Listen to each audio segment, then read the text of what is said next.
Bueno, ya estamos grabando. Buen día a todos. Creo que algunos se conectó en el último instante.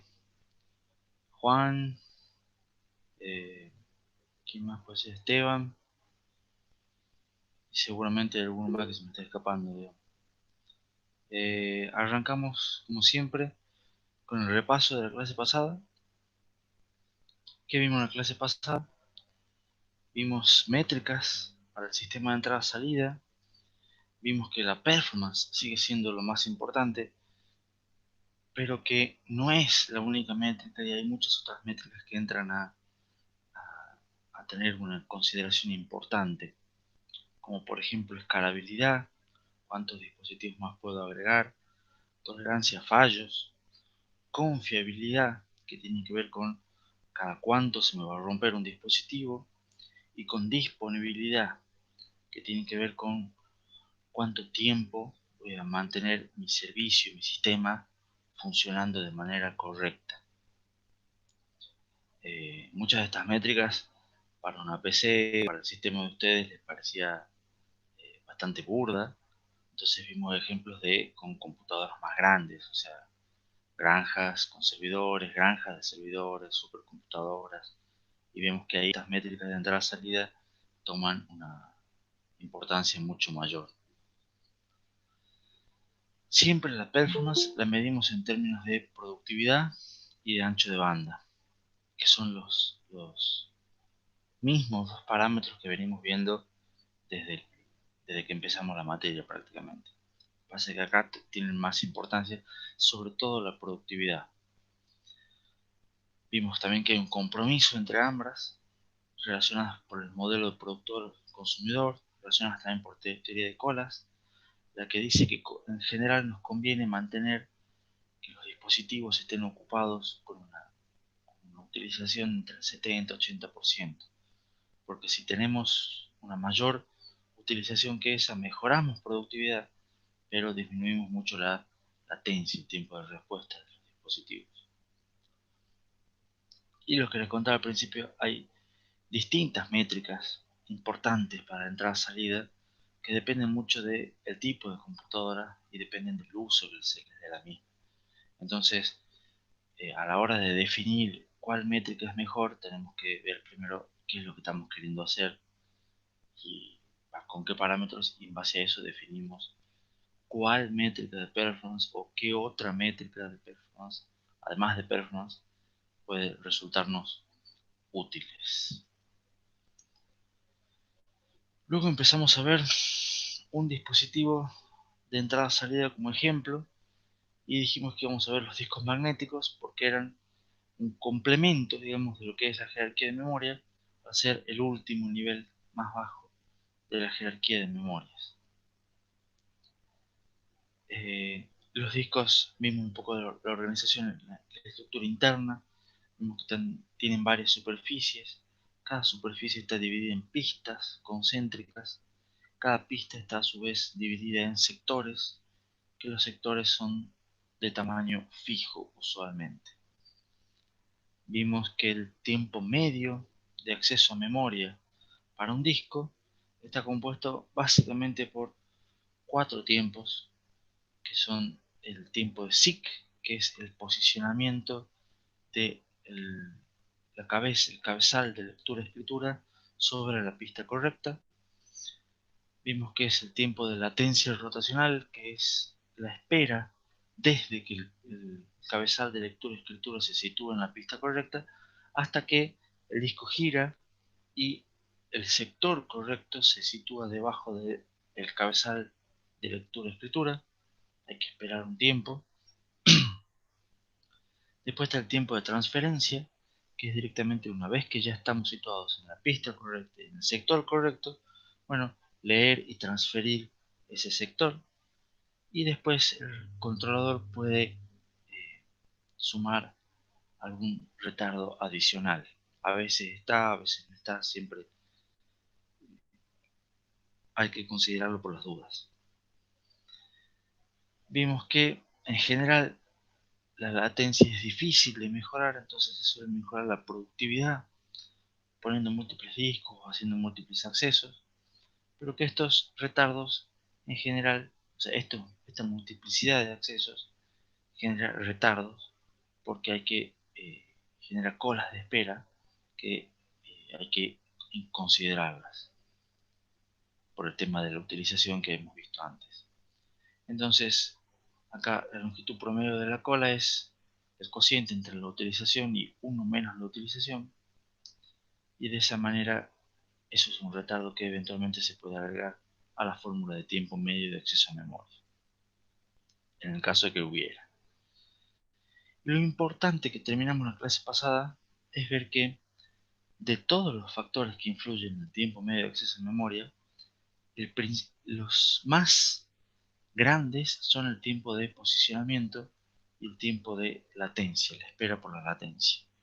Vimos que en general en todos los discos, todos los discos magnéticos, estos tiempos son mucho mayores que los demás órdenes de magnitud por encima, entonces son los que realmente más influyen en el tiempo medio de acceso a memoria, ¿no? Entonces por eso es que se busca mejorar de algún modo esos tiempos, ya sea utilizando múltiples discos para mejorar la productividad como dice acá, o buscar otra manera, pero estos tiempos de acá son inherentes al funcionamiento del disco, entonces es difícil mejorarlos, muy difícil mejorarlos. ¿Quedó alguna pregunta? ¿O se entiende bien todos los conceptos estos que vimos la clase pasada?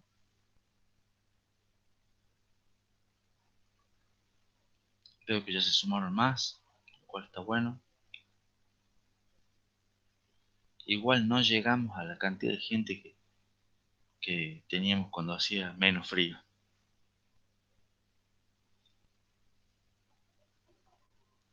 Bueno, ya que no hay preguntas, hay una diapositiva que faltaba, digamos, con respecto a discos magnéticos. Martín dice en el chat que son todos medio reptiles. Que tiene que ver con esta diapositiva tiene que ver con el uso de múltiples discos para mejorar la productividad. La idea es que cuando uno tiene eh, un servidor o alguna cosa así que tiene varios discos magnéticos, sabemos ya que el tema del tiempo medio de acceso a memoria está limitado por el tiempo de SIC y el tiempo de latencia rotacional. Y que son parámetros inherentes al disco, no lo vamos a mejorar. Pero, como no vamos a mejorar entonces el tiempo medio de acceso a memoria, lo que se puede mejorar es la productividad. Y muchas de una propuesta que hay para mejorar la productividad implica organizar múltiples discos como si fueran un array, como si fuera un arreglo. La idea es tener muchos discos pequeños que sean baratos, o sea, pequeños digamos, en general. O sea, conviene tener, si yo quiero tener, por ejemplo, 1000 terabytes de disco, capaz que conviene tener 1000 discos de 1 tera que, qué sé yo, 20 discos de 500 tera. ¿Se entiende? A eso se refiere con discos pequeños. Porque los 1000 discos de 1 tera seguramente van a ser más baratos que el disco de 500 terabytes. ¿No? Y entonces la idea de este arreglo es tener muchos discos, ¿no?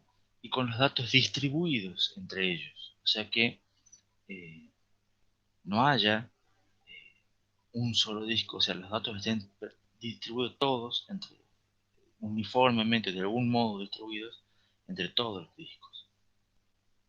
Y de esa manera, al tener los datos distribuidos entre todos los discos, es posible acceder a los discos en paralelo o en interleaving.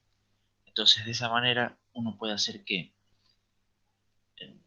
digamos, también cada disco tiene su sector, pero cuando yo quiero acceder a una página o cosas, datos más grandes, en vez de acceder a varios sectores de un disco, puedo acceder a múltiples sectores de múltiples discos y de esa manera aprovecho con un mismo tiempo de seek time y un mismo tiempo de latencia promedio, hago muchas transferencias.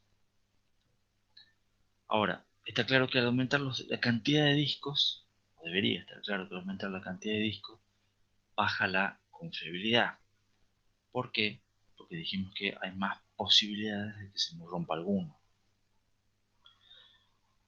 Entonces, para que baje, o sea, para intentar de que esta baja de confiabilidad no produzca una baja de disponibilidad, la idea también es agregar redundancia.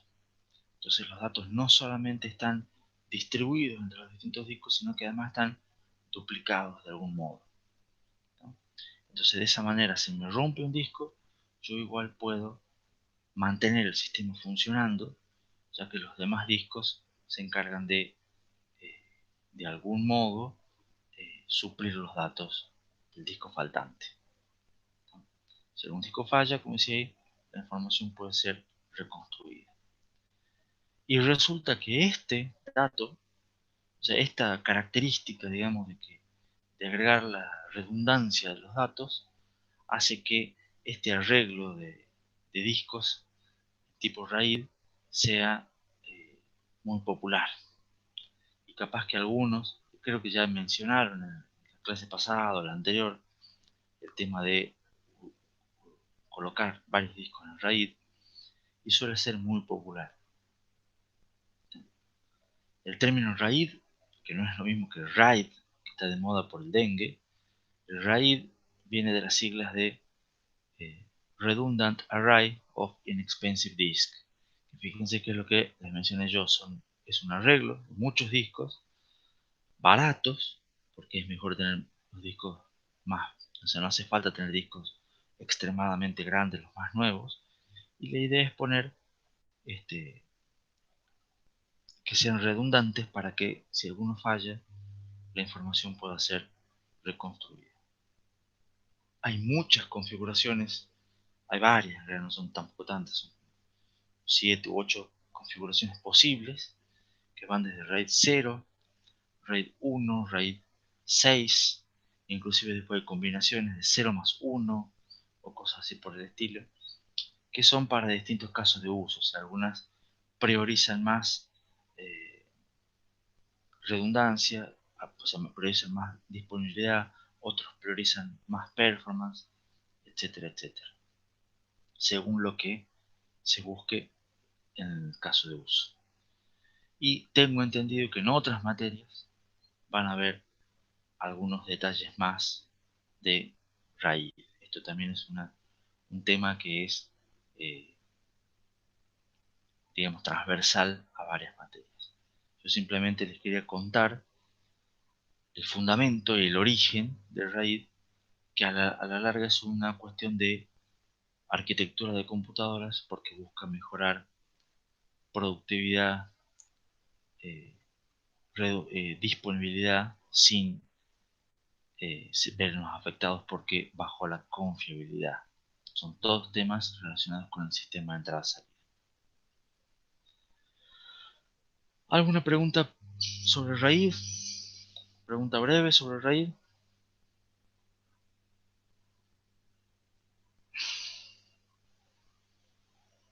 ¿No? Bueno, entonces vamos a ver otros dispositivos de entrada-salida. Un segundo ejemplo de dispositivo de entrada-salida son tres. Este espero que sea un poquito más corto que disco, que es la idea de utilizar las memorias flash. ¿Por qué vemos las memorias flash como dispositivo de entrada-salida? También porque, eh, igual que los discos, la idea es que sirven como último escalón, de último nivel de la jerarquía de memorias. Si además hay un disco, entonces las memorias son el penúltimo, las memorias flash son el penúltimo. Eh, Entonces, también están englobados dentro de lo que es jerarquía de memoria. Calculo que todos a esta altura del partido saben dónde usan memorias flash. Las memorias flash están hoy en día en muchos lugares, son empleadas masivamente. Tenemos pendrives, tenemos tarjetas SD, los celulares tienen memoria flash, los microcontroladores tienen memoria flash, las tablets tienen memoria flash. Entonces hay millones de dispositivos dando vueltas que tienen memorias de tipo flash. ¿Está? Lo que me voy a poner en el foco yo, ahora un poquito en esta materia, son en los discos de estado sólido, los discos SSD. ¿Alguno de ustedes tiene discos de estado sólido en sus PCs o notebooks? Me alegro que haya por lo menos un par que tienen discos de estado sólido.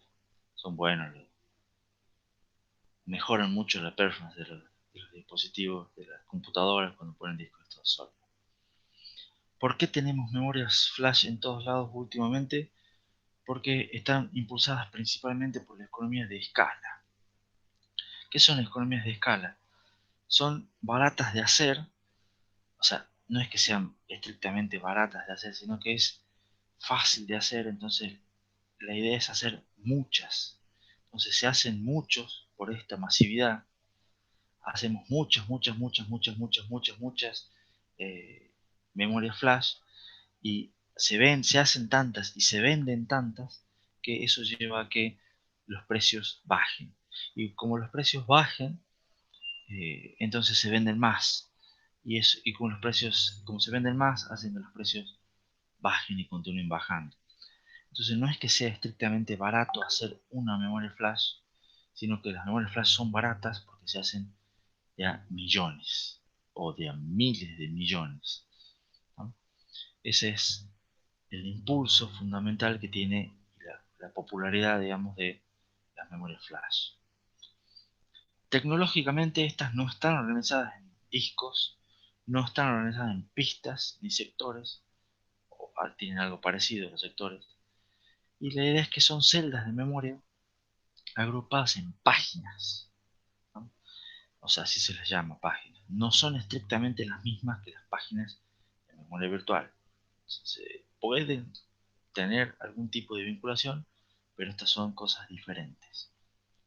Y esas páginas, a su vez, están agrupadas en bloques, que de vuelta no son los mismos que los bloques de caché, pero es la terminología usada. Los bloques estos de memoria flash pueden tener hasta 256 páginas. Característica importante de la memoria flash, que estimo que ya las conocen.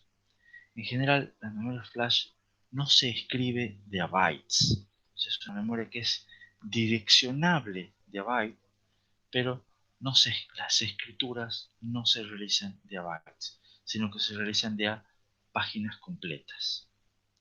¿Tenían este dato presente?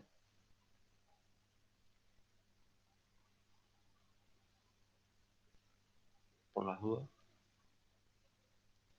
Eso quiere decir que cuando uno va a escribir un dato en la memoria, en general, ese dato no se escribe solito, digamos, sino que eventualmente hay que reescribir toda la página completa donde está ese byte, o eventualmente eh, se mantiene con una especie de caché, por decirlo así, el dato en un buffer de escritura, y cuando se tienen varias escrituras dentro de la misma página, recién se escriben toda la página completa. Las memorias flash no se escriben de bytes. Cuando se van a borrar datos, también se borran bloques completos, ¿no? Mira, hay varios que dicen en el chat que no sabían, y Pablo los manda al frente a todo. Es que en material y dispositivos les dieron la explicación. Ya después voy a tener que hablar con los profesores de material y dispositivos.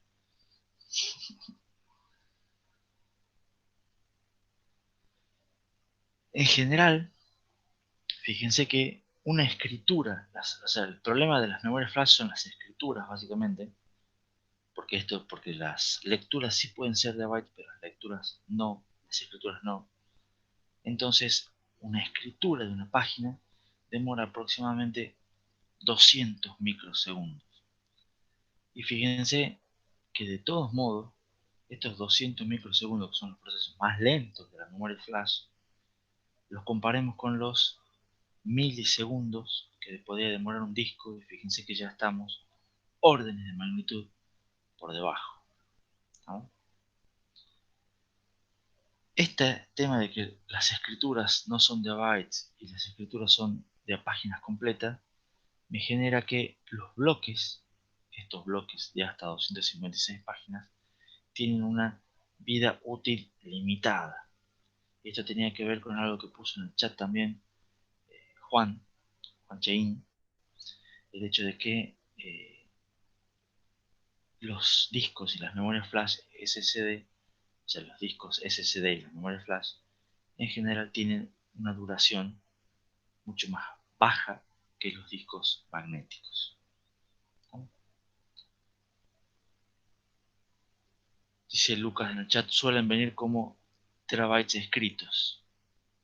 Te lo voy a mencionar, no sé si en esta diapositiva o en la siguiente, pero tiene razón Lucas. ¿Preguntas sobre esta diapositiva? Es genérica, les cuento. Más detalles, según Pablo, los deben haber visto en MIDE. Sin embargo, algunos detalles les voy a contar yo. Fíjense, esto es a modo de repaso si lo han visto en MIDE. Eh, la idea de las celdas de memoria flash es que tienen una especie de compuerta flotante. Esa compuerta no está conectada, sino que como está ahí en el medio. Y esa es la que permite almacenar los electrones durante un tiempo largo de tiempo, durante mucho tiempo. En realidad, el almacenamiento puede ser durante mucho tiempo. El problema es que para escribir un nuevo valor en esa celda, se debe aplicar una tensión muy alta en esa compuerta flotante. Y siempre cuando digo muy alta me refiero a valores de tensión que manejamos nosotros. No estamos hablando de aplicar un kilovoltio, ¿no? Entonces, para escribir el valor, la idea es que, como esa compuerta que no está conectada, hay que hacerle llegar unos valores, hay que aplicarle una tensión muy alta. Y la aplicación sucesiva de estas altas tensiones me termina deteriorando la compuerta. Entonces, es por eso que la cantidad de escrituras que se realizan en las memorias de este tipo son limitadas. Y por eso es que hay que tener cuidado con las escrituras. Entonces, las memorias flash tienen una nueva métrica que son importante tener en cuenta, que es la métrica de duración, o en general se da como resistencia, que vendría a ser el endurance, que es cuánto tiempo pueden durar. ¿Estamos? Y esas métricas de duración, usualmente, ya como me hizo el spoiler Lucas recién, se miden en cantidad de terabytes que pueden ser escritos. O sea, es el terabytes written, que se abrevia, el acrónimo es TB larga W, o también algunas memorias mencionan los ciclos de escritura borrado que pueden tener, digamos. En algunas memorias se lo conoce como los P&E, o sea, los P y E, P por Programmability y E por Erase, o sea, son los ciclos de escritura y borrado. Cualquiera de las dos métricas, no importa cuál se use, lo que sí da una idea de cuanto más grande, implica que más va a resistir o más va a durar esa memoria flash o ese disco SSD.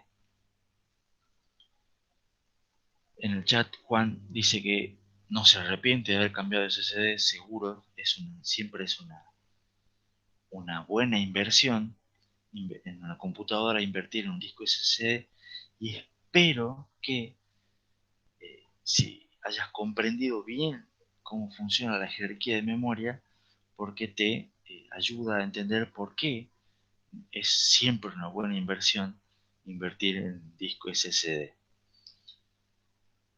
Eh, Después Pablo dice en el chat que se acuerda que el ingeniero de materiales y dispositivos decía que esa alta tensión salía de un circuito que tiene los pendrives adentro. Exactamente. Todas las memorias flash, inclusive los microcontroladores, todas tienen alguna especie de... La memoria flash que tiene unos circuitos especiales para generar esa alta tensión y aplicar esa alta tensión, pero es solamente eh, para las escrituras, por suerte. Pero eso degrada la compuerta, entonces eh, hace que tenga una duración finita. Juan dice que hizo un análisis costo-beneficio. Me parece muy bien, pero lo interesante que tendrías que ver es que la penalidad de la del RAM antes la servía el disco, y ahora vos agregás un disco SSD, la penalidad la sirve de la memoria RAM, la sirve el disco SSD. Entonces eso te disminuye órdenes de magnitud la penalidad y te debería mejorar mucho el tiempo medio de acceso a memoria de la RAM.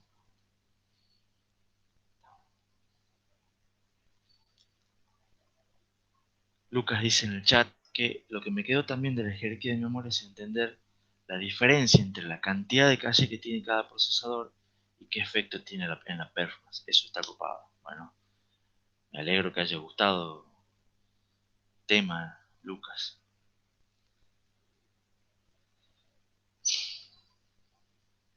¿Entendieron todo lo que acabo de decir de la penalidad y por qué baja mucho, por qué aumenta la performance al, al, al agregar un disco USB a un sistema de computadora? Bueno, me alegro. Entonces, a su vez, fíjense que con el disco hemos hablado de pistas, de sectores, eh, cilindros, tiempo de SIG, tiempo de latencia, y acá estamos hablando de escrituras, de escrituras, de escrituras, porque son el problema que tienen las memorias de tipo flash.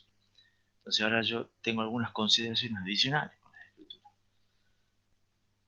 Que es como cada escritura me degrada la celda que está dentro de una página y que se escriben de a páginas, entonces es importante mantener una cantidad pareja de ciclos de escritura en toda la memoria. O sea, si un dato está en una determinada página y uno escribe mucho ese dato, en general todas las memorias flash tienen circuitos y tienen lógica que hace que dicen, bueno, che, ya he escrito 3 veces esta página, lo que hacemos es la borro y la cambio de lugar. Borro los datos que tenés ahí y los escribo en otra celda. ¿Para qué? Para que esa página que quede ahí quede como vacía, ya con las 3 escrituras que hiciste, y yo escribo en algún otro lado eh, los datos para eh, ir manteniendo que en general todas las páginas de la memoria se escriban más o menos la misma cantidad de veces, y de esa manera dure más la memoria. Como dice ahí, evita que algunos sectores, algunas páginas, se arruinen antes que otros, y de esa manera prolongar la vida útil de la memoria en conjunto. Ese mantener la cantidad pareja de ciclos de escritura se conoce en inglés, el término es wear leveling, que es nivelar el uso, sería una cosa así, o nivelación de uso, traducido al castellano. En general, lo que digo es, se escribe los datos, se los copia en otra parte, y no es que se borre lo que estaba, sino que se borra directamente su referencia en un directorio. Entonces se dice, che, se les cambia solamente un bit de validez, llamémosle, sobre el sector o sobre la página, se dice, che, lo que está acá ya hace de cuenta que no hay nada. ¿No? De esa manera no hay que borrar los datos realmente, porque borrar los datos sería una escritura y eso lo estamos tratando de evitar, sino que directamente les cambiamos un bit en una especie de directorio que tiene.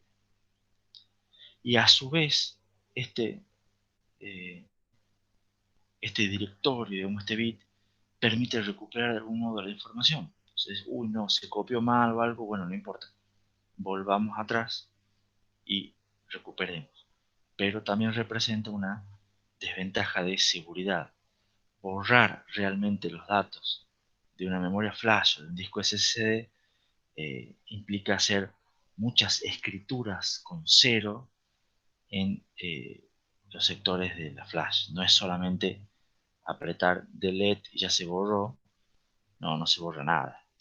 O sea que si alguno está metido con algunos problemas legales eh, o financieros o algo y tiene discos en SSD, no es solamente borrar los datos. Tienen que escribir muchas veces otros datos espurios porque si no los datos siguen estando. Si no lo sabían, ahí tienen un tip. Por supuesto que yo espero que mis alumnos no estén involucrados en cuestiones ilegales, ¿no? Claro, Lucas plantea en el chat si no funciona la perforación como en un disco rígido magnético. Yo calculo que si perforas un SSD también funciona, digamos. Sí.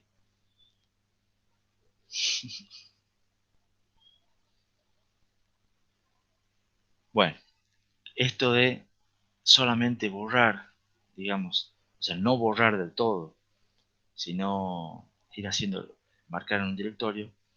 Fíjense que también el borrado realmente de los sectores, cuando haya que hacerlos, se hace cuando no se está accediendo al disco. O sea, si yo tengo que copiar algo en otro sector y después borrarlo, bueno, primero lo copio y dejo pendiente el borrado y lo hago solamente cuando el disco no está siendo utilizado. De esa manera es como el priorizar las lecturas sobre las escrituras que vimos de calle y en este caso siempre se prioriza también, digamos, las lecturas sobre los borrados. Y esto es una especie de garbage collector, que quizás es un concepto similar al que ustedes habían visto en programación en Java, quizás, y tienen que ver con esto de ir viendo a ver cuáles bloques, cuáles sectores, cuáles páginas están marcadas como ¿no? que no se les va a usar y recién ahí se las va eh, borrando para que estén disponibles para ser utilizadas. Hay un montón de información más sobre los discos SSD, eh, información técnica y no tan técnica. Yo no voy a entrar en más detalles, ya entrar en suficientes detalles, pero si algún curioso quiere buscar más, ahí tiene un link para buscar más información. Y también Internet es una fuente inagotable de información, así que eso es solamente la punta del iceberg para los más curiosos. Y ahora, comparando discos SSD versus discos magnéticos. Los SSD tienen varias ventajas. Principalmente, no tienen componentes mecánicos. Eso lleva a una enorme reducción en el tiempo medio de acceso a memoria. Un disco SSD suele ser entre 100 y 1000 veces más rápido que un disco magnético. Por supuesto, depende del SSD, depende del disco magnético, pero más o menos están entre 2 y 3 órdenes de magnitud, en lo que generan la reducción del tiempo medio de acceso a memoria. Los discos, como no tienen componentes mecánicos, también tienen una mejor resistencia a golpes e impactos y a taladros. También tienen o generan un menor consumo de energía. también tienen un menor tiempo de transferencia, por eso también lo de la mano. O sea, tienen, y en el caso de los SSD, por ejemplo, son más rápidas las lecturas y son similares los tiempos en lo que es escritura. Ahora, no son todas ventajas para los discos de estado sólido. Por un lado, tienen una cantidad limitada de escrituras, tienen la endurance, que ya vimos, que es una cuestión que no tienen los discos magnéticos. Los discos magnéticos no se degrada la performance. También los SSD, los discos de estado sólido, la latencia, o sea, los tiempos de respuesta, van aumentando a medida que aumenta su capacidad, ¿no? O sea, un disco de estado sólido, por ejemplo, de, qué sé yo, no sé, un disco de, ponerle de 240 gigas, es alguno, y después tiene un disco de 1 tera. Bueno, el disco de 1 tera, como es más grande, es más lento. Y acá de vuelta está el principio de diseño de cuanto más chico, más rápido. Bueno, esto, como es una cuestión electrónica, los discos de estado sólido, se sigue cumpliendo. Entonces, cuanto más grande sea el disco de estado sólido, es más lento, ¿no? Por supuesto, no llega a lo que es un disco mecánico, pero es más lento. Va aumentando la latencia a medida que aumenta su capacidad. Los discos de estado sólido son más caros que los discos magnéticos. No necesariamente en el costo final, sino en el costo por byte. O sea, el costo por byte de un disco de estado sólido es mayor que un disco eh, magnético. Y la pregunta es, ¿podrán los discos de estado sólido reemplazar a los discos magnéticos en general? Eso es una opinión como para que la piensen y opinen ustedes. Mientras algunos piensan, Juan me pregunta en el chat, ¿se puede saber exactamente cuántas horas de vida le quedan a mi disco? La verdad, no lo sé. Creería, mi intuición me dice que no, ¿estamos? Porque, porque depende mucho de cómo sean los algoritmos internos que tengan tu disco para hacer justamente ese wear labeling, ese garbage collector. Depende del fabricante del disco. Quizás el fabricante de tu disco tenga alguna utilidad que te permita más o menos darte un parámetro, pero la verdad que tendrías que ver, entrar a herramientas del fabricante de tu disco y quizás te pueda dar alguna estimación, ¿no? Entonces en el chat me ponen que Jonas cree que no lo pueden reemplazar, Franco dice que sí y no. Eh, no sé si habría que ver la bipolaridad o que se explique un poco más, ¿ya? Lucas dice que los discos magnéticos seguirán existiendo para algunos motivos y sería bueno un sistema híbrido. Luis dice que no hay chance que lo reemplace. Bueno, parte de alguna comparativa que hago yo es comparar datos, por ejemplo, en Amazon. Ahí tienen en el año 2013 la capacidad de un disco de estado sólido y de un disco magnético, los costos. Van a ver que el costo por byte es mucho más alto para el disco de estado sólido, que lo que comenté recién. Y en general era aproximadamente 18 veces más caro. 5 años después hice una comparativa similar.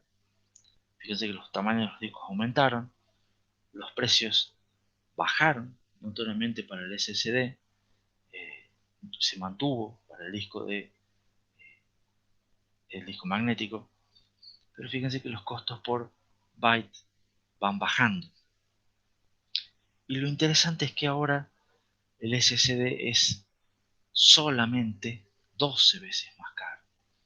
Entonces esta tendencia me implicaría que los precios de costo por byte se van a ir acercando. Lo que diría que si se sigue manteniendo la economía de escala, los precios de los discos de Estados Unidos van a continuar bajando, siempre hablando en dólares, por supuesto, no cuestiones de Argentina y sus pesos, pero se va a ir achicando esa brecha de costo por byte, ¿no? Lo que yo igual creo que la limitación en la vida útil de los discos de estados sólidos hace poco probable que desaparezcan los discos magnéticos y que todo apunte a sistemas híbridos como los que planteaba Lucas en el chat. Una cuestión de cuando necesitemos performance, vamos a utilizar los SSD, y cuando necesitemos capacidad y duración y durabilidad, vamos a necesitar los discos magnéticos. Inclusive hay algunos autores que sugieren que en el largo plazo son los discos de estado sólido los que van a ser reemplazados y no los discos magnéticos. Los discos magnéticos son los dinosaurios viejos y confiables que van a seguir estando, y como los discos SSD al final de cuentas lo que hacen es mejorar la performance de los, pero no son durables, es muy probable que haya otras tecnologías que aún no existen o no están hechas todavía, pero que los que pueden sean los SSD, que desaparezcan, por antes sean los discos de estado sólido, eh, porque alguien los va a reemplazar. Va a haber algún tipo de tecnología que los va a reemplazar a ellos y no a los discos magnéticos. Si estos autores tienen razón o no, los veremos con el tiempo. Lo real es que hoy en día también hay discos rígidos de 16 teras. Hay fabricantes que proyectan discos de 100 teras para dentro de unos años. Entonces, digamos, el consumo de los fabricantes de discos rígidos, o sea, están un poco preocupados, pero siguen invirtiendo y siguen funcionando y siguen mejorando, digamos, todo lo que es los discos rígidos. En el chat, que dicen, a ver, Lucas dice, aparte, depende del ámbito de aplicación. En algunas máquinas me conviene más el tamaño de almacenamiento y el costo por byte de los discos magnéticos que la latencia de los SSD. Exactamente, eso dije recién. Pablo dice, qué feo acordarse que vivimos con pesos. Totalmente, estoy de acuerdo. Ignacio dice, pero el disco magnético es mucho más grande y útil para tareas que no necesiten velocidad y sí almacenamiento. Exactamente. La idea es aprovechar las ventajas de ambos. Jonas dice que los discos magnéticos son carne y perro. Exactamente. Luis después dice, tener los discos de estado sólido para el sistema operativo y los discos magnéticos para las cosas ilegales. No, yo insisto que siempre conviene no tener cosas ilegales. Eso es lo correcto, digamos. Y bueno, en general, les muestro un pantallazo de tendencias. Hoy en día se está dando que, así como había una brecha de performance, ¿se acuerdan? La memory wall, que era la performance entre procesadores y memoria, que por eso teníamos que poner los cachés. Hoy en día se está notando como tendencia desde hace varios años en realidad una brecha de performance entre la memoria y los dispositivos de entrada-salida. ¿Por qué? Porque al final de cuentas los discos SSD son 1000 veces más lentos que la memoria, más o menos. Entonces, mejoramos procesadores, se mejoran las memorias y los discos van mejorando, pero no tanto, mejoran en capacidad, no en performance. Entonces, o sea, fíjense que los discos SSD son 1000 veces más lentos que la memoria y a su vez los discos magnéticos son 100 y 1000 veces más lentos que los SSD. ¿Estamos de acuerdo? Entonces, hay una brecha ahí de performance fuerte entre la memoria principal y lo que es entrada-salida. Y además hay nuevas aplicaciones que requieren nuevas capacidades de entrada-salida. Por ejemplo, todo lo que es esto de Machine Learning, que está muy de moda, y lo que es computación científica, en general el cuello de botella está en entrada-salida. Los datos son procesados mucho más rápidamente de lo que pueden ser traídos desde los sistemas de entrada-salida. Y eso genera muchísimas paradas en procesadores. Esto me genera que nuevas métricas aparezcan. Ya se empieza a hablar de operaciones de entrada-salida por segundo, o sea, las IOPS, en vez de lo que antes era las MIPS o los FLOPS, ¿se acuerdan? que habíamos visto cuando vemos métricas de performance. Y por supuesto hay muchas investigaciones que se está haciendo en nuevos métodos de almacenamiento. Se quiere almacenar datos en fibra de vidrio para que los datos estén directamente almacenados en los cables. Hay gente que busca almacenar datos en moléculas de ADN y cosas así por el estilo. Siempre lo que se busca es mayor capacidad de almacenamiento, mayor duración del almacenamiento y un menor costo por byte. ¿Saben? Esos son los parámetros, digamos, que se busca permanentemente en lo que es tendencias de sistemas de entrada-salida, en lo que es almacenamiento. ¿Saben?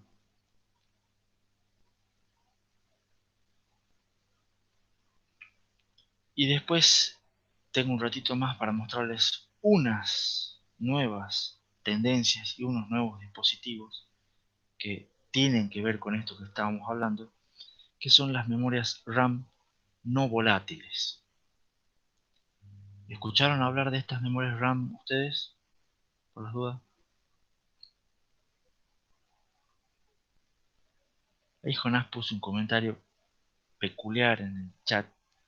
Me voy a detener un segundito. Dice, quizás en un futuro se eliminen los discos y se utilice todo en la nube, cosa que los gobiernos puedan controlar a las personas. Independientemente del comentario eh, estilo Mr. Robot, hay una cuestión que es esto. O sea, ¿qué es la nube? La nube eventualmente es una computadora en algún lado que es una computadora que tiene discos de algún modo, o sea, de estado sólido o discos magnéticos. O sea que por más que vos no tengas el disco en tu casa o en tu PC o en tu dispositivo, en algún lado hay un disco que almacena datos. Eso es lo que me preocupó del comentario, más allá del comentario gubernamental, digamos. ¿Estamos? Claro, en algún lado tienen que estar guardados. Las personas comunes no importa, pero los datos en algún lado tienen que estar. Entonces a mí me interesa el aspecto técnico, digamos. Bueno, ¿escucharon hablar de memorias RAM no volátiles? Estos temas es algo que se sacó de un comentario que hizo algún alumno en algún momento en Facebook, hace un par de años, y de ahí lo incorporamos a la materia. La idea tiene que ver con esto, la evolución de la tecnología. ¿Estamos? Fíjense, primero estaban los discos mecánicos, ¿estamos? Los discos rígidos, magnéticos, perdón, que les mostré yo, ya sean SATA o SAS. La idea es que tienen una gran capacidad, una alta latencia y una baja productividad. Después vinieron los discos de estado sólido, SSD, que también son SATA o SAS. Tienen una capacidad más chica, normalmente que los discos magnéticos. Tienen una latencia más chica que los discos magnéticos. Y tienen una productividad más alta que los discos magnéticos. Después vinieron los discos SSD que ya no se conectan mediante SATA, sino que se conectan mediante PCI Express o mediante los M2. Y esto ya la idea es que tienen la misma capacidad, tienen una latencia más baja y eso les permite aumentar la productividad. No sé si ya alguno de ustedes tiene o vio que estos son discos de estado sólido que son SATA que se conectan como si fueran entrada-salida común, pero estos son discos de estado sólido que se conectan a las ranuras de la RAM. Estos son unas ranuras similares a la RAM. Son discos especiales y vienen como unas plaquitas, como si fueran RAM. ¿No? Y después están apareciendo ahora los que son conocidos como los SCM, que el nombre no me lo acuerdo ahora, Storage Class Memory, son memorias, pero que se manejan como si fueran almacenamiento. Son más chicas, pero tienen una latencia mucho menor y tienen una tasa, obviamente una productividad mucho mayor. ¿Está? Ahí está, SCM es, como no me acordaba qué es lo que era, lo anoté en la diapositiva. Storage Class Memory también se las conoce como NB corta M, que es memorias no volátiles, o también como PMEM, o sea, PMEM, que es Persistent Memory. Y la idea es que se conectan o al bus PCI Express o directamente al bus de memoria, o sea, como si fueran una RAM. La idea, el concepto sobre estas NVDIMMs es que tienen las mismas memorias RAM a las cuales les agregan, o sea, las memorias RAM basadas en DIMM, o sea, las memorias DDR que ustedes tienen, les agregan memorias flash de tipo NAND para que otorgarles persistencia. Entonces, de esa manera, la memoria RAM, cuando ustedes le quitan la alimentación, siguen funcionando, se mantienen los datos, ¿no? Entonces, imagínense que después son mucho más, o sea, son más rápidas que todos los discos de estado sólido y que las memorias flash. ¿Por qué? Porque son como las memorias RAM comunes, ¿no? El que, a ver, ¿qué dice? Eh, hay varias preguntas en el chat. ¿Qué dice? ¿Qué significa SATA o SAS? SATA es lo vamos a ver también hoy, inclusive, digamos, es cómo se conecta el disco a la PC. SATA es el conector, es el bus, digamos. SAS es otro tipo de bus, que uno SATA es, los dos son seriales, pero son distintos protocolos de bus para conectar los discos a la mother, digamos.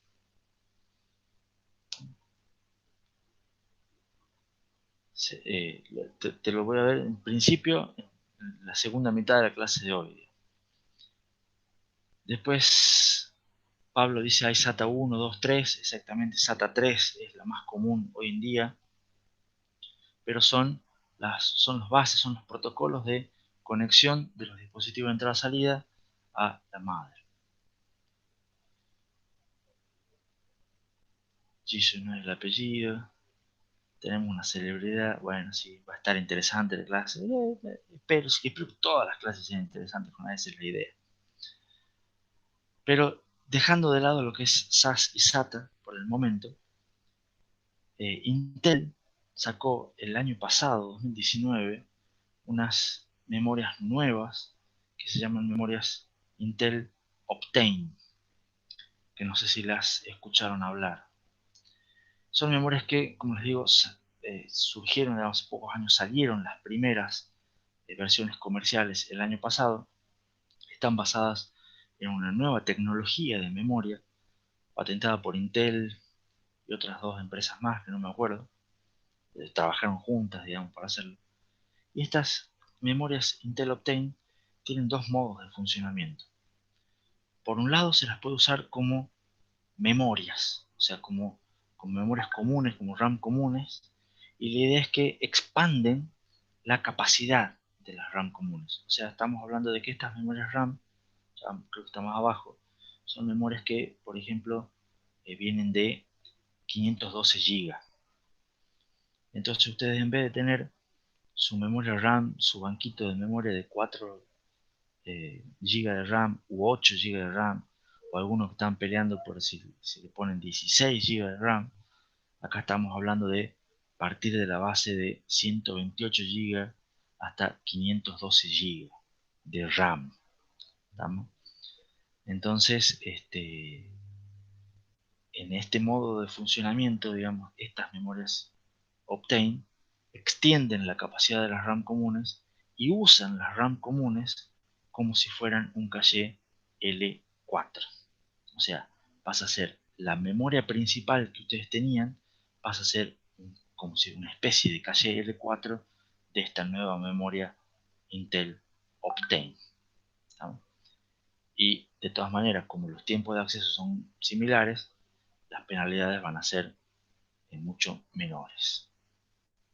Son apenitas un poquito más lentas que las RAM y son un poco más baratas en costo por byte, ojo, ¿no?, que las RAM. Sin embargo, bueno, en este modo de funcionamiento son volátiles, ¿no? De vuelta, fíjense cuando hablamos de que son baratas, es costo por byte, porque estamos hablando de que son mucho más grandes que las RAM comunes. Van a terminar siendo más caras que las RAM comunes, pero en costo por byte son más baratas. Y a pesar de que yo les dije que no eran volátiles, bueno, en este modo de funcionamiento son volátiles porque funcionan como una RAM común. Pero si ustedes ponen uno de estos en su sistema, en vez de tener 8 GB de RAM, van a pasar a tener, como les digo, 256 GB de RAM. ¿No? Son especiales este modo de funcionamiento para algunos casos de uso o aplicaciones en los cuales se necesita mucha memoria. Digamos. Pero cuando hablamos de se necesita mucha memoria es eh, ideal para este tipo de funcionamiento. Y después tienen otro modo de funcionamiento que es el modo de acceso directo, que funcionan como si fuesen almacenamiento, o sea, un disco de estado sólido, un disco magnético. Se lo accede a través del sistema operativo y todas las cuestiones que venimos trabajando en este tema. Estas memorias también tienen un ciclo de vida limitado, como las memorias flash, pero mayor que el de las memorias flash. Tienen un costo muy alto, pero siempre son ahora la idea es que sean aplicadas para servidores y eso eventualmente, como les mencionaba recién de la economía de escala, va a llegar y eventualmente todos vamos a empezar a tener memorias Optane en nuestras computadoras. Y la idea es que genera un incremento enorme en capacidad, estamos hablando de un solo módulo de 512 GB de RAM, y también aumentan un poco el consumo de energía. Pero nótese que, o sea, me triplican el consumo de energía, pero me aumentan 32 veces la capacidad. O sea, si yo quisiera tener 512 de RAM, tendría que utilizar muchos módulos y esos muchos módulos serían, eh, aumentarían también el consumo de energía. Bueno, hacemos un break. A ver, sí, hagamos un break ahora y después seguimos con esta diapositiva de endurance versus latencia. ¿Les parece?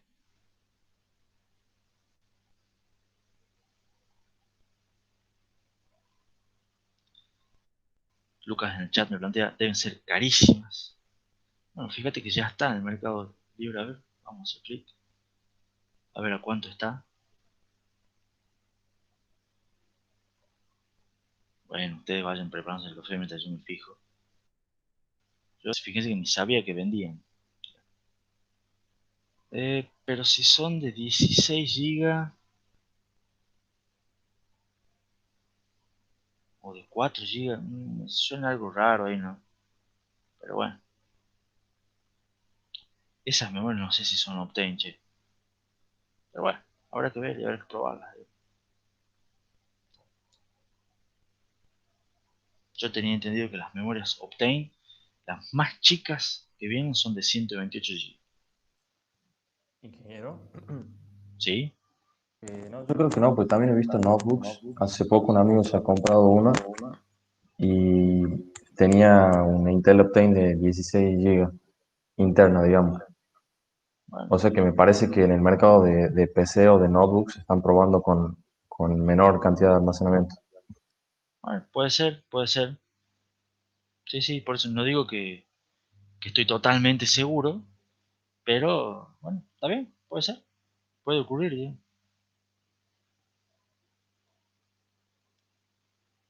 Está bueno el dato. Y está bueno tu amigo que ya las tiene, digamos. Se supone que debería andar mucho, mucho mejor o mucho más rápido.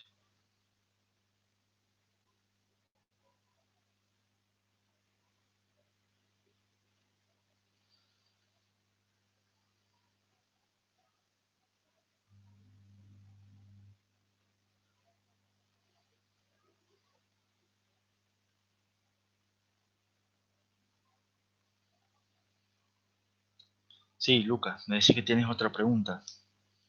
¿Por qué a veces dicen que las memorias son NAND? ¿A qué hacen referencia específicamente? Es estrictamente la fabricación de las memorias. O sea, las memorias eh, de tipo flash se pueden hacer como si fueran NAND o si fueran, se pueden hacer con puertas NOR, creo. Entonces algunos procesos de fabricación los utilizan de tipo NAND y otras con puertas tipo NOR. Es como se hace estrictamente la celda de memoria.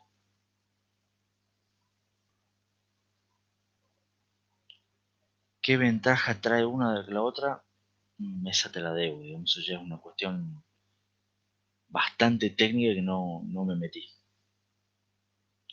Imagino, esto es ya suposición, digamos, que es una cuestión de latencia.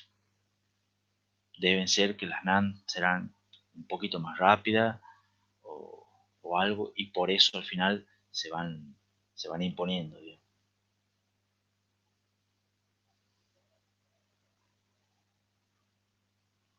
O también puede ser, o sea, si no es por latencia, debe ser por una cuestión de que sea más escalable, o sea, capaz que sea más fácil agregar más de tipo NAND, entonces pueden incrementar más fácilmente el tamaño.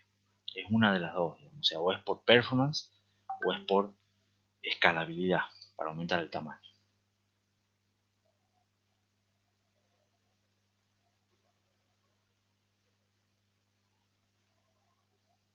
Pero de todas maneras, te repito, no estoy 100% seguro porque ya son detalles muy técnicos con los cuales no me metí.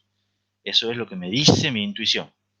Si vos querés averiguar, te largas a investigar por tu cuenta, que debe haber páginas en Wikipedia, cosas así, y después querés, encontrás algo, me lo querés mandar, lo querés postear en Facebook, estaría buenísimo.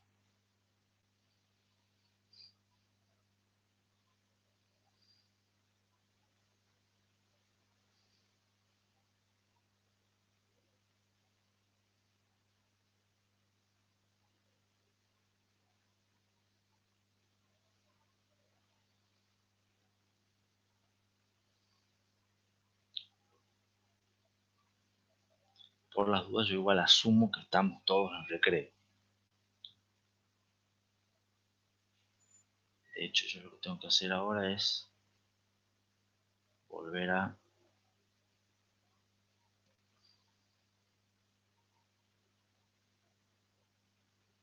la presentación.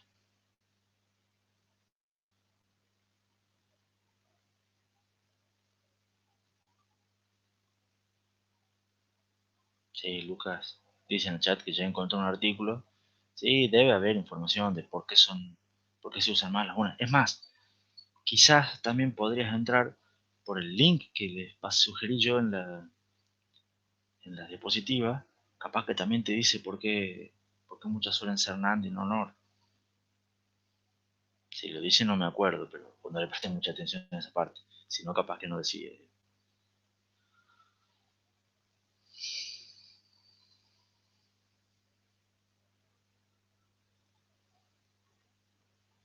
¿Está caído el link? Qué papelón. O sea, después en todo caso lo reviso y lo subo de vuelta.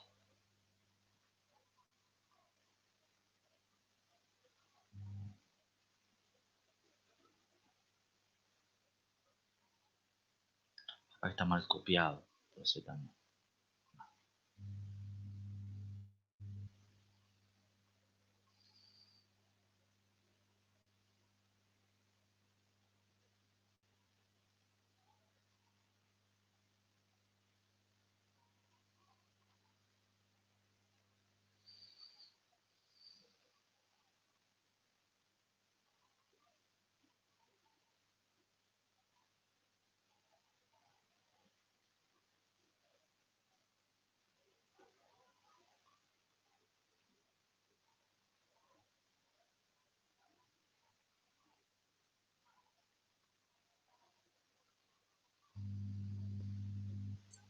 Sí, ingeniero, en realidad cuando lo intentas abrir desde la diapositiva te tira error, pero si lo buscas, lo googleas con el nombre del título de la nota, lo encuentra bien.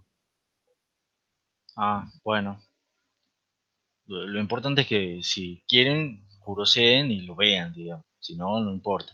Ya después en todo caso habrá que ver por qué tira error desde la diapositiva. Pero bueno.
Gracias, Luca, por confirmar que el link en general está bien. Es un problema de la diapositiva en todo caso.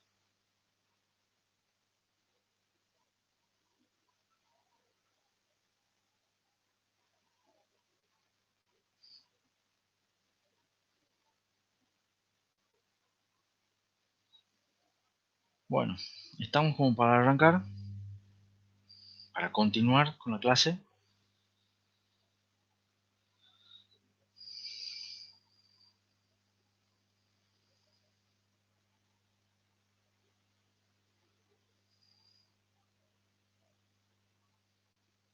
Diego dice que está.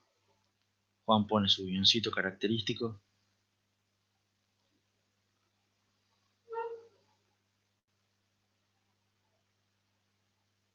Volvamos entonces a lo que es la clase y siempre con un pequeño repaso del cronograma. Bueno, la idea es hoy terminar el tema 13, comenzar, aunque sea con algunas pocas diapositivas del tema 14, y el lunes terminamos seguro el tema 14, y si tenemos suerte y viento a favor, empezaríamos un poco con el tema 15. El miércoles también tenemos clase, y con 2 vientos a favor podemos capaz terminar el tema 15. Fíjense que el tema 14 es un tema más corto, el tema 15 no tan corto, pero la idea es que como les digo, con un poco de viento a favor, en un par de clases más vemos esos 2 temas. Recuerden que el miércoles que viene también tienen clase práctica a las 13. Zafaron esta semana, pero la semana que viene no. Y que rinden en esa clase práctica la evaluación del práctico 5, que eran temas 11 y 12.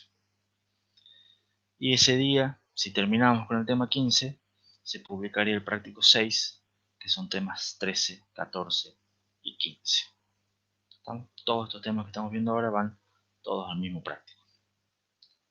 ¿Alguna pregunta relativa al cronograma?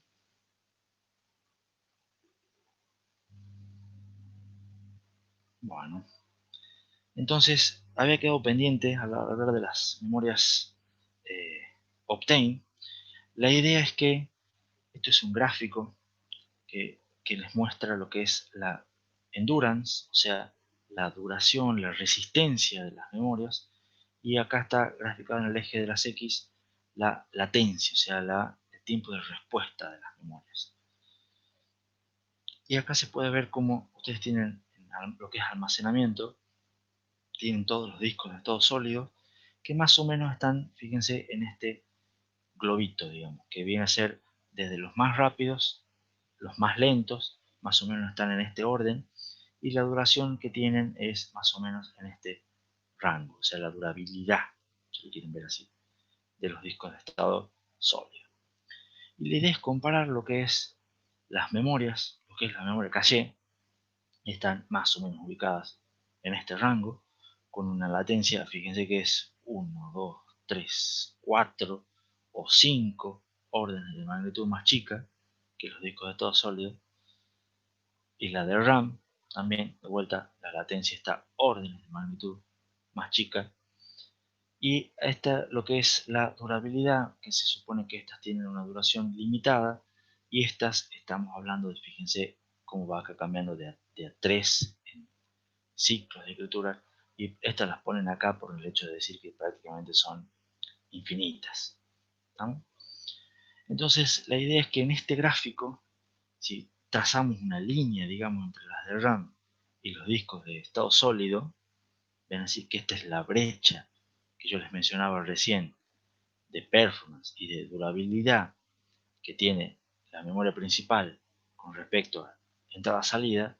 Estas memorias Optane intentan ubicarse en el medio, intentan acortar y achicar esa brecha de performance y de durabilidad que hay entre lo que es la memoria principal y los discos de estado sólido. Entonces son más rápidos que los discos de estado sólido, pero no tanto como una memoria principal. Y duran más que los discos de estado sólido, pero no tanto como una memoria principal. Pero por lo menos van, digamos, moviéndose en este sentido. ¿Se entiende? ¿Se ve lo que es la brecha y la tendencia que quieren suplir este tipo de memorias?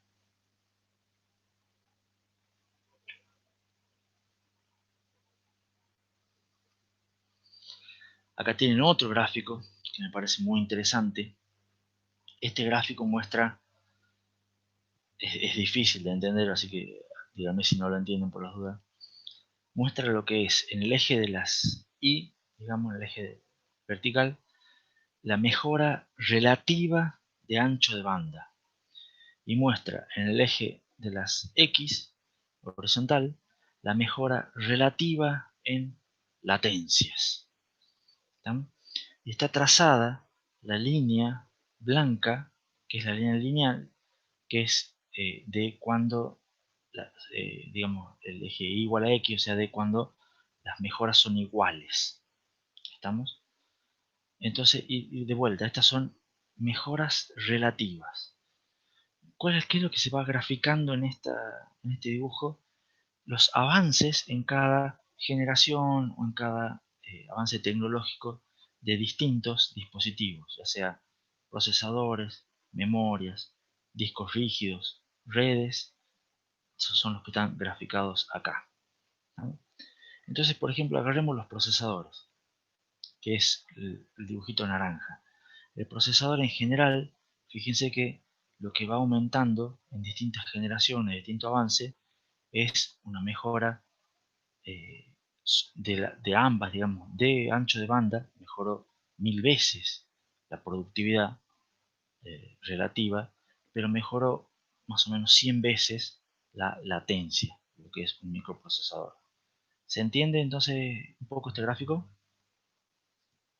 Por el ejemplo del micro, mejora más la productividad que la latencia. O sea, no son estrictamente más rápidos por hacer las cosas más rápido, sino por todas las cuestiones de productividad y paralelismo que vimos nosotros en los temas de la primera mitad de la materia. ¿Está claro por qué es así, digamos, para este lado, la mejora relativa de los procesadores?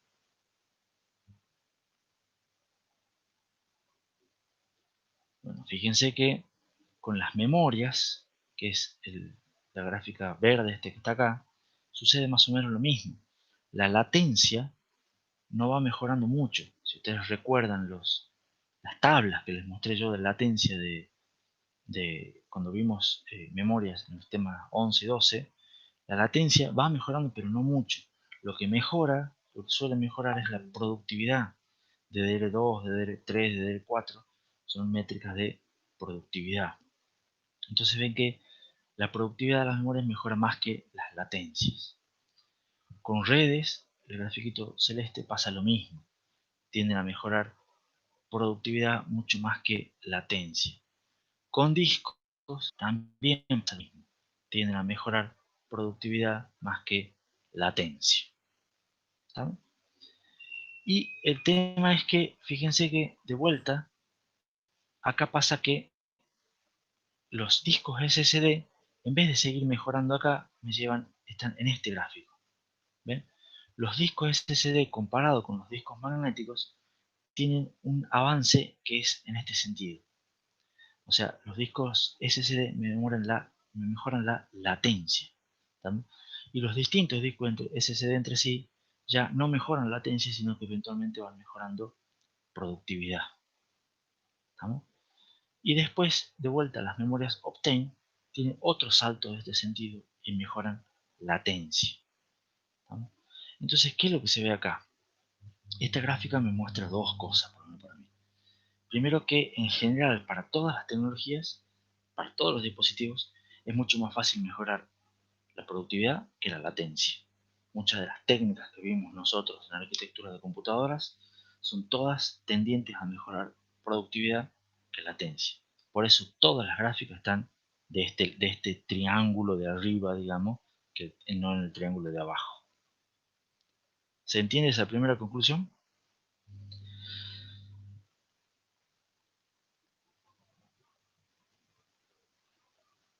Y la segunda conclusión, por las dudas, es que en general los procesos evolutivos y todas las tendencias tecnológicas tienden siempre a hacer mejoras de productividad, pero mejoras incrementales en este sentido. Y cuando hay una cuestión tecnológica diferente, son que se hacen los aumentos de latencia. Por ejemplo, de pasar de discos magnéticos a memoria flash, pasar de memoria flash a memorias Optane. Solamente con esos saltos se mejoran las latencias. Entonces, habrá que ver qué nueva tecnología vendrá el día de mañana para las otras, los otros dispositivos.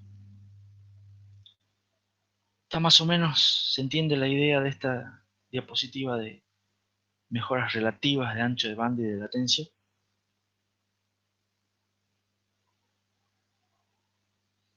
Siempre, la conclusión de esto es que siempre hay que estar abierto a, y siempre hay que estar investigando nuevas tecnologías para dispositivos de entrada-salida, porque son los que realmente hacen que haya una mejora significativa. Bueno, para cerrar, las RAM no volátiles, estas, como son, al ser, digamos, la esencia de una RAM que no es volátil, que no pierde los datos al quitarle el almacenamiento, al quitarle la atención, perdón, requieren nuevos modelos de programación, o sea, son memorias nuevas que ya trabajan diferente del esquema de von Neumann que estamos acostumbrados desde hace 50 años, porque toda la idea era, la jerarquía de memoria implicaba que, eh, como las memorias yo tenía memorias chicas, eh, caras, rápidas, bueno, ahora yo con estas memorias no volátiles ya no son las no volátiles, las lentas y grandes, ya las puedo tener más grandes y no tan lentas, entonces ya la jerarquía es diferente, digamos. Porque ¿quién hace actualmente los accesos a memorias no volátiles? Lo hace el sistema operativo. ¿Estamos? Las memorias no volátiles son los niveles más bajos de la jerarquía y los hace el sistema operativo.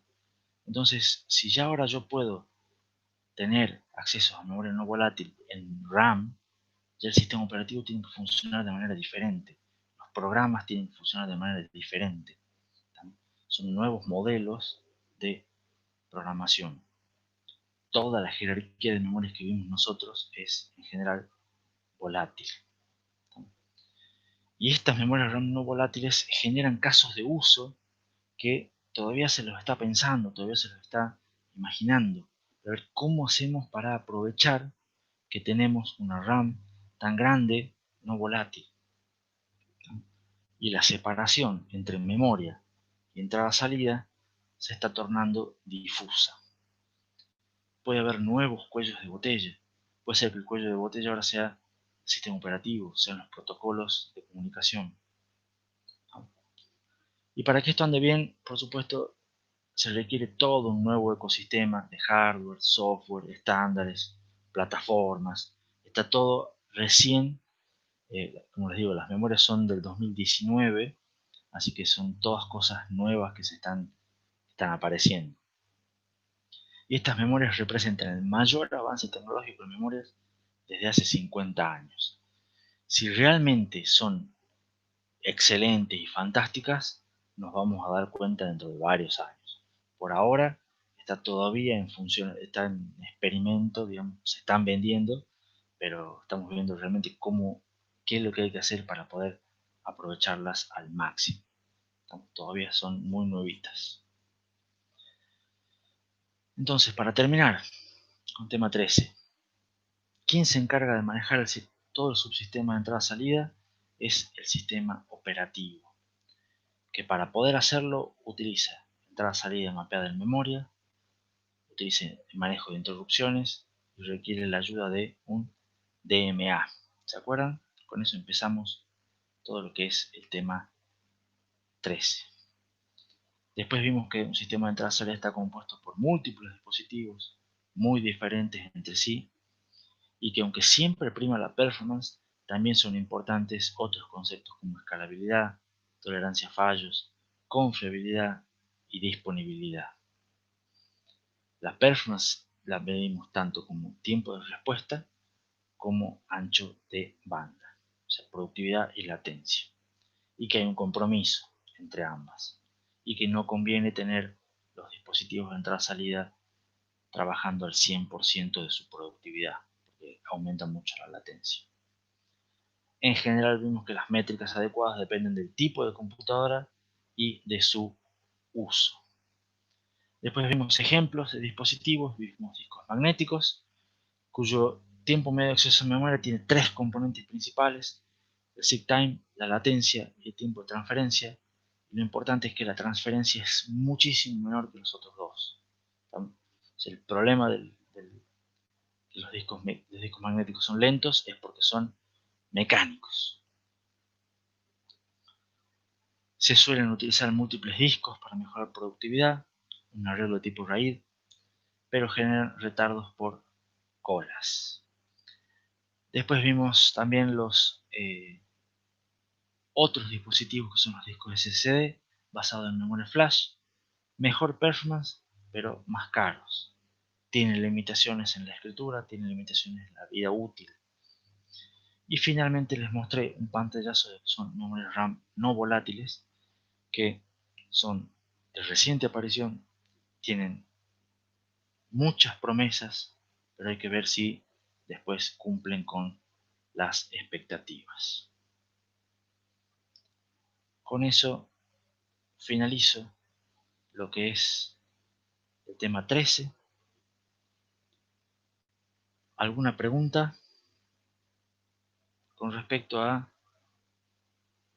lo último que terminamos?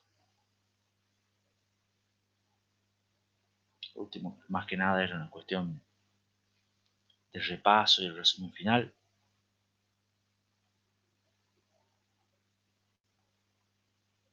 ¿Están todavía? ¿Se me durmieron? ¿Están durmiendo los muchachos?, dice Martín. Como les dije después del recreo, parte de mi idea es que arranquemos un poco, por lo menos, con el tema 14, que es corto, no se preocupen, pero es corto comparado con los que venimos viendo. Pero bueno, por lo menos arrancamos. Ahora, tema 14. En el tema 14 vamos a ver los bases de interconexión. El pantallazo, hoy es 5 de junio. Estamos ya a un mes del parcial. Interesante título, dice Nacho. Están viendo todos la presentación, ¿no? Sí. A ver, por las dudas. Sí, están viendo perfecto la presentación. Entonces, como tengo activo ya, tengo todo eso, yo no veo que lo que ustedes ven. Como les digo, ya estamos a la mitad de lo que es esta segunda parte. Los que vamos a ver ahora son conceptos de base, características esenciales, unas clasificaciones, arquitecturas típicas, ejemplos, tendencias y un ejemplo final de lo que es un ejercicio completo de bases. En general, sobre este tema no hay mucho en el libro, en la versión nueva del libro, porque ya es algo que se va a decir, bueno, o sea, si ustedes quieren investigar esto, busquen en otro lado. Tienen el capítulo 6.9, que tiene varias cosas, ya lo habíamos visto también, creo, esa sección, digamos, ese pedazo del capítulo 6. Bueno, este capítulo trata un poco sobre lo que son las bases de interconexión. Después hay mucha información dando vuelta en muchos otros lugares. De todas, como es algo conceptual y es algo breve, estimo que con lo que vamos a ver en la diapositiva y lo complementan un poco más con la información de Wikipedia, por ejemplo, ya van a andar más que bien, porque el problema pasa por otro lado y ya lo vamos a ver al final. Entonces, repaso siempre, ¿dónde estamos parados? Las partes de una computadora son las 5 partes que venimos viendo desde marzo, y ya hemos visto sobre procesadores, sobre el camino de datos, sobre el control, sobre el sistema de memoria, y hemos hablado sobre el sistema de entrada-salida. ¿Qué es lo que nos falta ver ahora? que es ya lo último, digamos, para cerrar esta parte de la computadora, vamos a ver cómo hacemos para mezclar todos los componentes juntos, digamos. Porque hemos visto cada uno de los componentes por separado, más o menos cómo se vinculaban, pero cómo se conectan todos esos componentes, que es a través de los bases, ¿no? Entonces, primera pregunta, ¿qué es un bus? ¿Alguno sabe qué es un bus? No vale contestar un colectivo.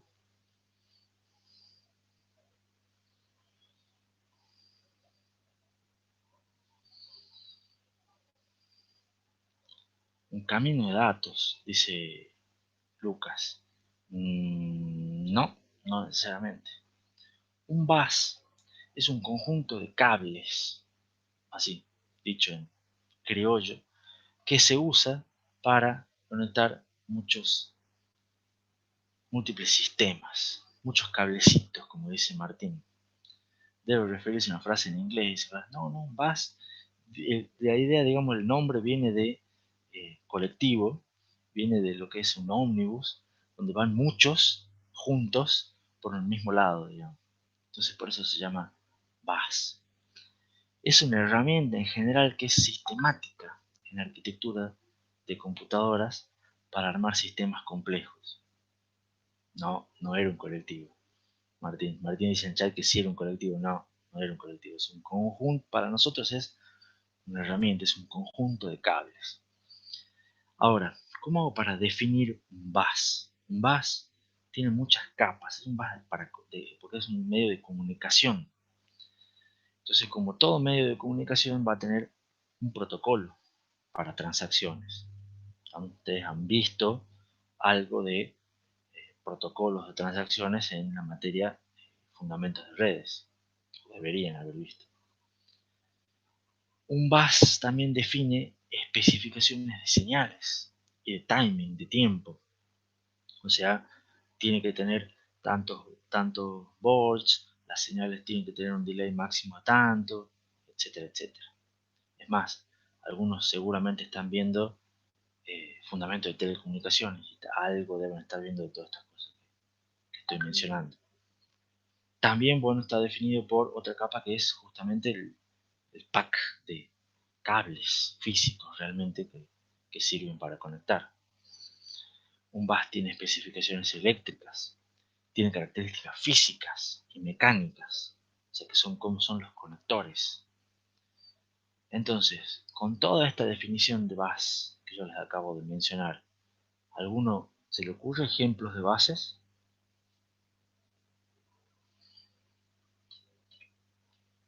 PCI Express, dice Nacho, correcto.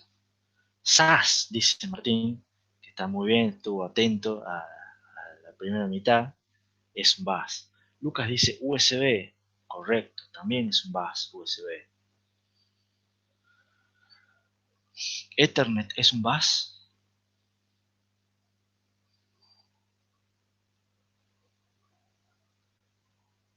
SATA, dice Jonás, muy bien, SATA también es un bus. RS232, dice Rodrigo.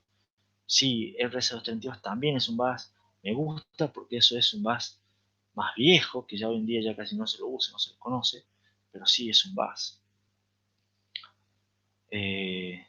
Yo pregunté ¿qué es lo que había preguntado yo? Si Ethernet es un bus. En realidad, Ethernet es el protocolo, pero incluye un montón de cosas y todo lo que es, eh, digamos, la conexión por red la interconexión mediante red es, es un bus, digamos, o sea, incluye varios estándares, Ethernet es uno de ellos, RJ45, por ejemplo, es otro, para el conector, pero hay, o sea, a la larga la interconexión sí es un bus, la conexión de red. Eh, Ahora me van a tener que disculpar un segundito, pero vamos a tener otro pequeño recreo de 2 minutos como máximo. Ya vengo porque tengo que atender el timbre.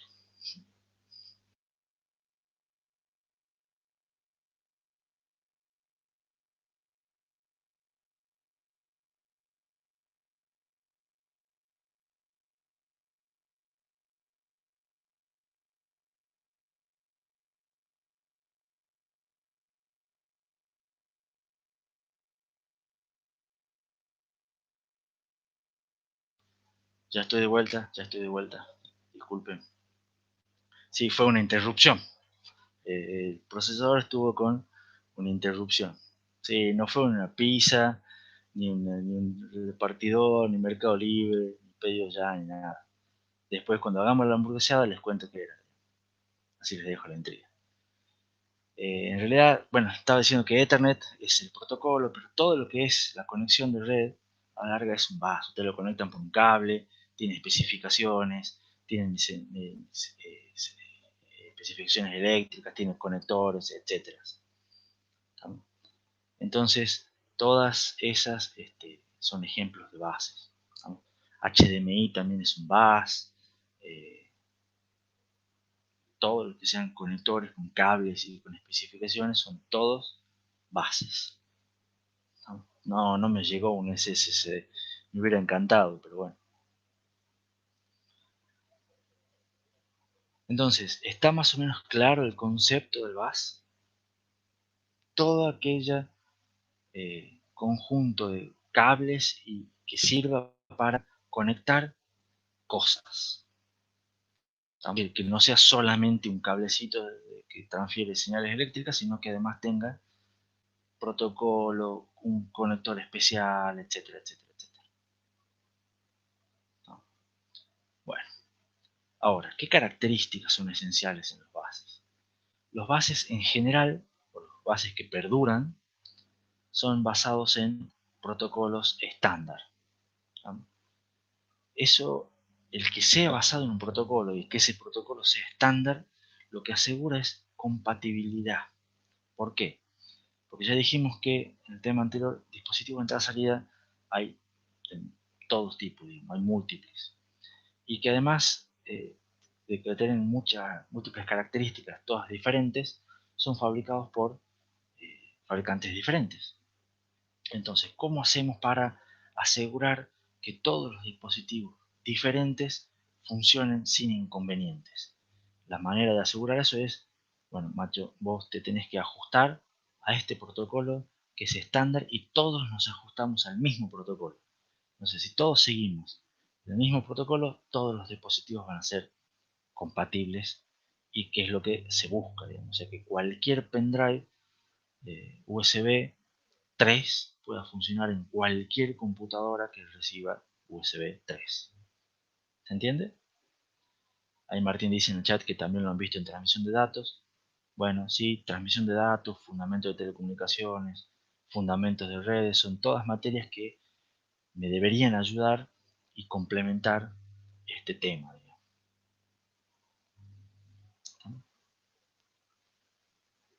¿Qué otras características tienen? O sea, ¿qué importancia tiene que ser basado en protocolo estándar? No solamente compatibilidad, sino efectividad. Yo sé que si yo sigo el protocolo, entonces todas las transacciones se van a realizar correctamente. ¿No? Y además van a ser eficientes. O sea, porque el protocolo se supone que está aprobado y es estándar porque es bueno. Entonces yo no solamente me aseguro que funciona, sino que funciona correctamente y funciona eficientemente, que no es lo mismo. ¿No? Y por supuesto la performance se mide como productividad o latencia. Otras características esenciales de los buses es que suelen tener una organización jerárquica. O sea, ¿a qué me refiero con una organización jerárquica? A que no hay un único bus. O sea, no están todos los dispositivos conectados a un bus, sino que hay algunos dispositivos que se conectan a un bus, otros que se conectan a otro bus, y esos dos buses se conectan entre sí en una organización jerárquica. De manera tal que los más lentos están conectados a un bus más rápido y los otros buses más rápidos están conectados a otro bus más rápido y eventualmente los dispositivos se van colgando del bus correspondiente según sea su requerimiento de performance o de latencia. ¿No? Entonces, no hay un único bus en un sistema de computación, de hecho ya mencionamos varios ejemplos, pero hay muchos. Y la idea es que cuando hay varios buses lentos, se juntan todas las transacciones de los buses lentos y se los conecta con un bus más rápido. ¿No? Eso permite mejorar la eficiencia de todos los dispositivos, que hace que los rápidos no tengan que esperar a los lentos, entonces todo funciona mejor.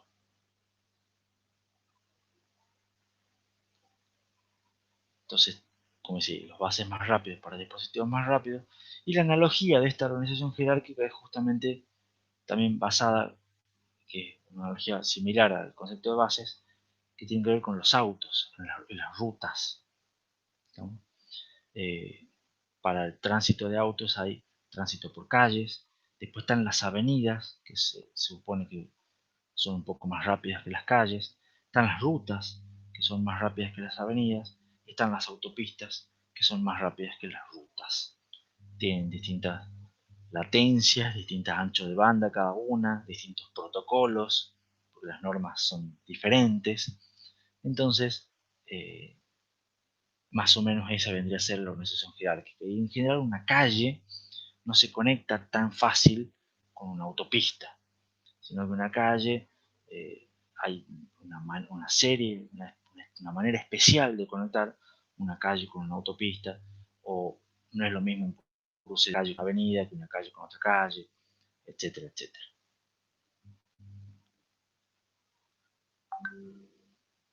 ¿Me siguen hasta acá? ¿Hay alguna pregunta?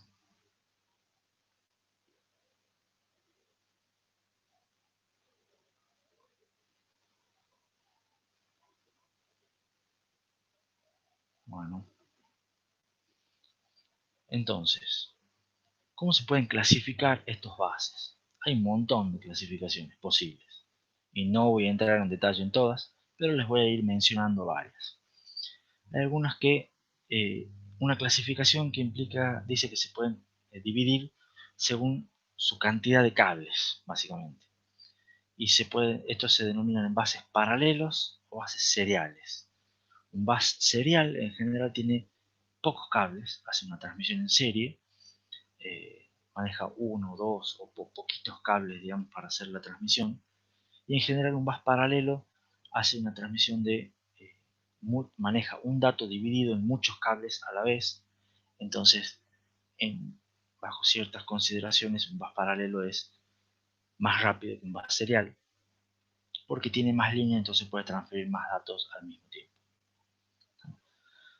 Después, otra clasificación de los buses es según la cantidad de dispositivos que se pueden conectar.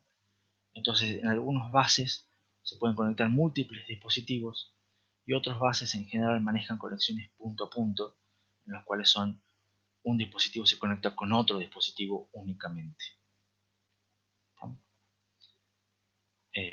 Por ejemplo, una red Ethernet, que ustedes la conocen, la deben conocer, es una red punto a punto. O sea, ustedes conectan un dispositivo de un extremo con otro dispositivo en el otro extremo.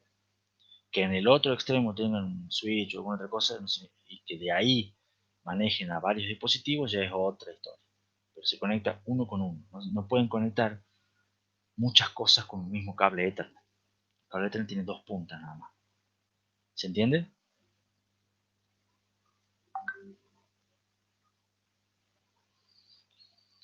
Después hay otro tipo de clasificación que es por la manera de cómo sincronizan la información. Hay bases que son sincrónicos, en los cuales hay la señal del reloj. Digamos, todos necesitan un reloj, pero en algunas bases la señal va implícita, la señal del reloj va implícita junto con la señal, con el dato que se transmite, y en otros tipos de bases la señal del reloj va en un cable aparte. O sea, hay un cable aparte que es para el clock. Acá dice que normalmente la señal del reloj implícita con series, iba con un cable aparte en paralelos. Eso ya no es tan así, pero se sigue manejando que sean sincrónicos, eso es lo importante.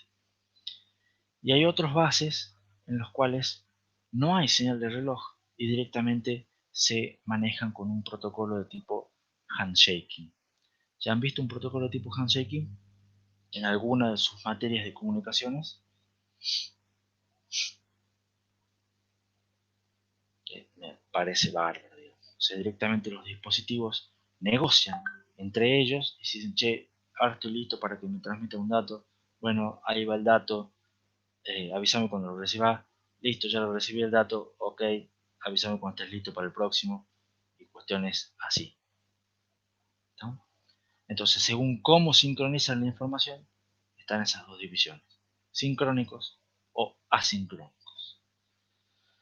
Después hay otra clasificación que dice que se pueden dividir según su ancho de banda sea fijo o sea variable. Hay algunos bases que tienen directamente, bueno, no, esto es un ancho de banda fijo, como por ejemplo Ethernet o algunos otros. Directamente ustedes conectan y ya cuando ustedes conectan un dispositivo ya tiene un determinado ancho de banda, una determinada productividad. En cambio, otros dispositivos, otros bases, manejan un ancho de banda variable, que dice es, vos te conectás y tenés varios canales de comunicación, pero vas usando los que necesites. Entonces, cuando no estás transfiriendo mucha información, entonces podés usar un canal. Pero si necesitas más información, vas a utilizar dos canales o pasas a utilizar tres canales. Es como, imagínense en el ejemplo de la autopista, es tener eh, una autopista bastante ancha, si lo quieren ver así, que ustedes tengan un auto que se va agrandando el auto a medida que se va ensanchando, digamos, el auto, a medida que ustedes van necesitando llevar más gente. ¿No? Entonces ocupan más carriles y pueden seguir transferir más información que la gente al mismo tiempo. Eso sería un bus que tiene un ancho de banda variable. Manejan canales de comunicación.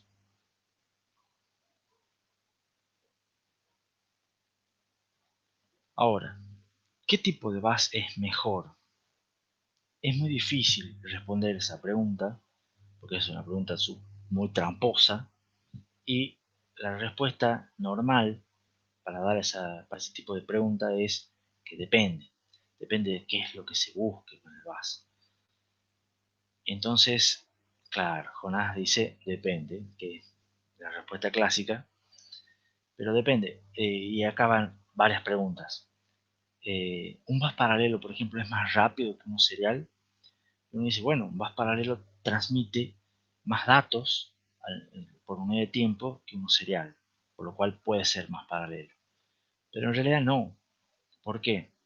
Porque últimamente, digamos, eso era en una época, pero después los buses seriales se les pudo aumentar la frecuencia, cosa que un bus paralelo no admite altas frecuencias. Entonces, hoy en día, claro, por efecto de capacitancia y de crosstalk entre líneas paralelas, hoy en día tener menos cables permite aumentar las frecuencias y eso permite aumentar la productividad.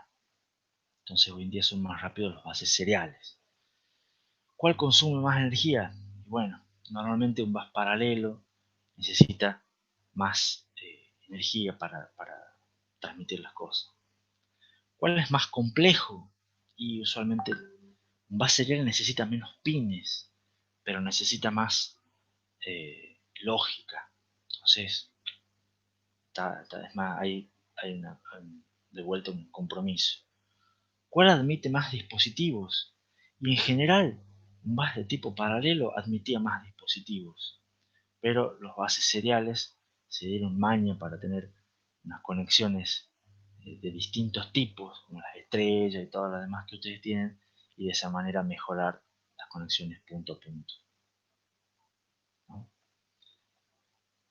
¿Qué es mejor, ancho de banda fijo o variable? Y de vuelta, o sea, va serie maneja, permite un ancho de banda variable y sería mejor, pero también si yo no necesito un ancho de banda variable, prefiero que un ancho de banda fijo, seguramente es mucho más simple, más fácil, más barato.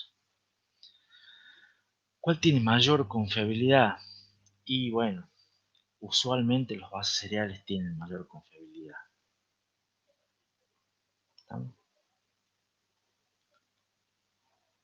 Eh, ¿Quieren que veamos una o dos diapositivas más? ¿O quieren que cortemos acá? A ver, comentarios en el chat. Jonás dice: en diseño lógico nos resaltaban que los bases paralelos tienen una especie de crosstalk a medida que aumenta la frecuencia. Exactamente. Son, como dijo Lucas también en el chat, son efectos de capacitancias entre líneas paralelas, entonces eso hace que funcionen bien, pero hasta cierto punto. Entonces, si uno sigue aumentando la frecuencia, ya dejan de ser confiables. O hay que reforzarles alguna otra cosa y se hace más caro y se hace más complicado. Veamos unita más de bases paralelas. Ahí tiene un ejemplo de un bus paralelo, un esquema simple de un bus paralelo. Me pregunta Augusto en el chat si no se soluciona los efectos de eso haciendo los trenzados. Sí, o sea, a ver, no soluciona, minimiza, o sea, minimiza cierto efecto y es mejor que cuando son trenzados. Pero eso hace que, bueno, puedo aumentar un poco más la frecuencia, ¿entendés? Y te va a reducir el efecto. Entonces va a andar mejor uno trenzado que uno no trenzado. Pero ¿qué pasa si quieres seguir aumentando la frecuencia? ¿Se entiende? Eventualmente el efecto vuelve a aparecer. ¿Se entiende?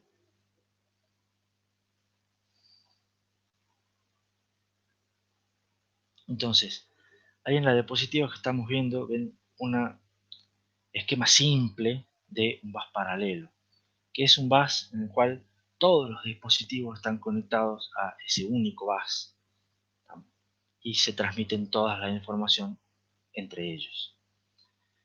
Normalmente en este tipo de bases la velocidad depende de la cantidad de dispositivos conectados. Cuanto más dispositivos haya, más interferencias hay, más baja va a ser la velocidad.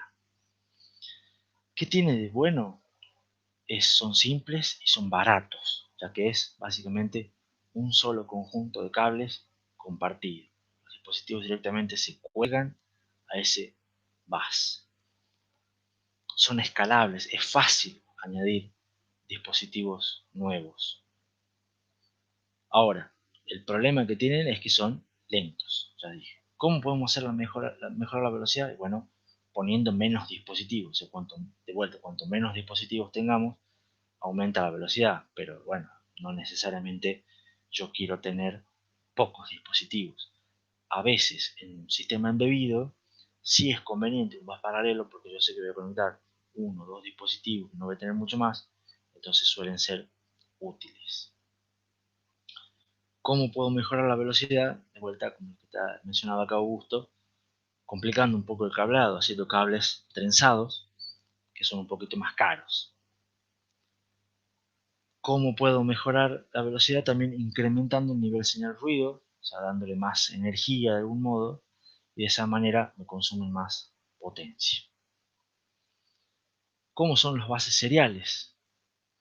En general tienen conectores dedicados para cada dispositivo, tienen múltiples pistas independientes, un bus serial admite frecuencias más altas, tiene menos pins por chip porque requiere menos conectores. Suelen usar conmutación de paquetes los bases seriales. ¿Saben para qué usan conmutación de paquetes? Ustedes deberían haber visto la conmutación de paquetes en fundamento de redes, ¿o no? Pero capaz que no se acuerdan para qué. ¿No han visto conmutación de paquetes? Sí, se han visto. La conmutación de paquetes agrega posibilidades de ruteo, redundancia, confiabilidad. Se aseguran que los paquetes lleguen, que es lo importante. Aunque pueda ser un poquito más lento, me aseguro de que llegue. Los bases seriales permiten ancho de banda variable, entonces cuando un dispositivo requiere eh, más velocidad, se le agregan más pistas. Suele tener baja latencia, suelen ser modulares, entonces como lo estoy pintando acá, son todas ventajas de los bases seriales. ¿No? Y por eso es que se están imponiendo bastante hoy en día. Y yo acá sí que cortaría.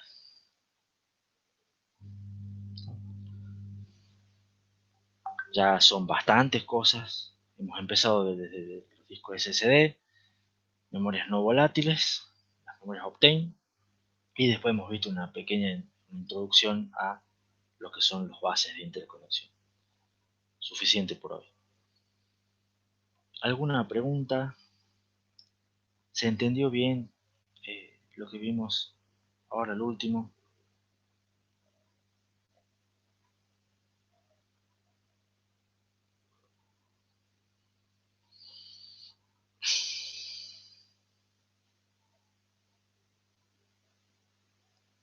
Bueno, entonces no me queda más que agregar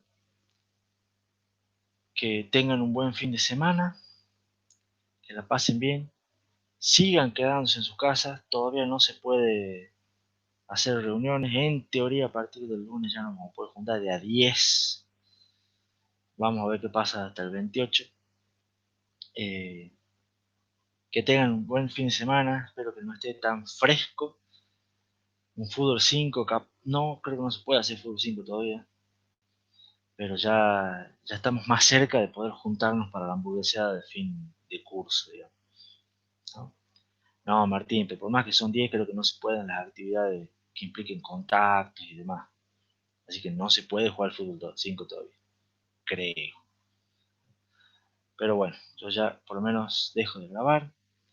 Nos vemos, chicos. Estudien el fin de semana y nos vemos el lunes a la misma hora por el mismo canal.